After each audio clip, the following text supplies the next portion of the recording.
Good afternoon. How are you today?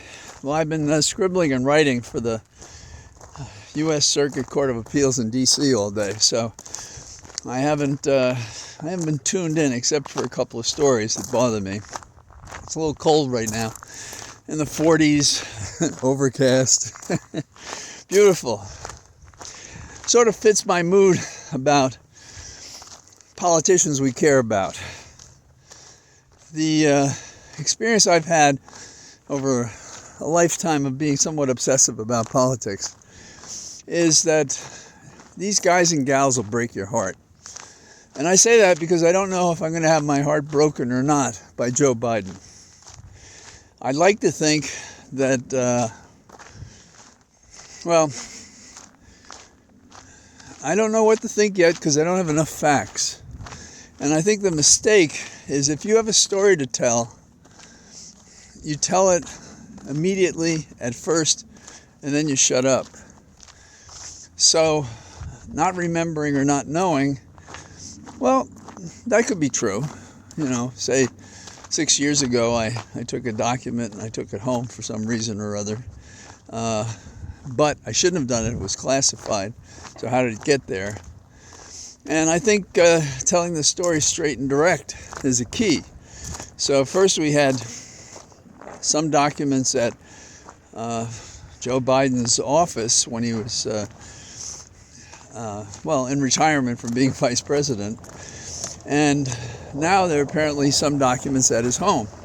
So a special counsel's been appointed to investigate him. And this counsel was a Rehnquist clerk, and he worked in DOJ for Trump, during Trump's administration. So there are like two competing things going on here. Why in the world is the Attorney General appointing a tainted prosecutor? And what did Joe Biden do? And I don't think we're going to have an answer for a while. But I think that we would have been better served if Joe, with the help of his counsel, could tell us what the documents were. I mean, generically, because we can't disclose, I suppose, the contents. But it would go a long way toward either exculpating or inculpating Mr. Biden. And that's a shame because I always thought the case in Florida involving documents was sounding too complicated for an easy win. And I don't mean any case against a foreign president's an easy win, but I'm thinking about how do you bring down Trump before he does more damage? And the answer is, I believe it's Georgia. And we still have this ambiguous situation there that won't resolve itself until the 24th. So that's our story. So I wait with bated breath to see what the next development will be. Now the Republicans are, of course, going wild, saying, well, we should be using the same prosecutor for Trump and for Joe Biden. And, a whole series of things that are not entirely unfair given the status of the information to date. Same rule really should apply to both Trump and to Biden. So that may or may not be a problem. And people are fast to point out the distinctions, but I like to believe that in any case, legal, political, or even personal, that the narration of the story informs our discretion what conclusions to draw. What can we be persuaded to do?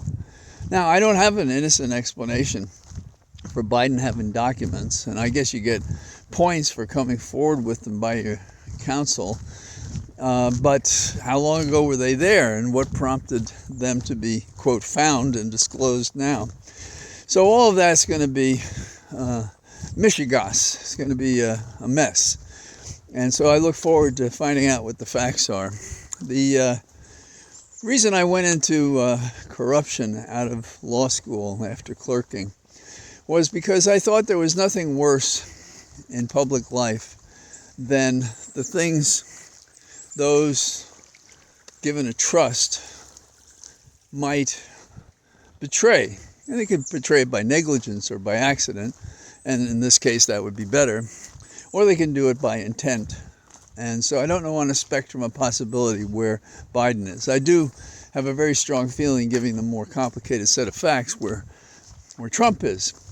But I don't think you answer a question in one frame of reference, Biden, by what's happening in another frame of reference, which is Trump. Yes, they are distinguishable and they are different, but Biden's has to be dealt with just as Trump's has to be dealt with. And we've made this mess in part because we didn't deal with business about Trump 2 years ago. And so now it's going to become more and more inflexible to understand.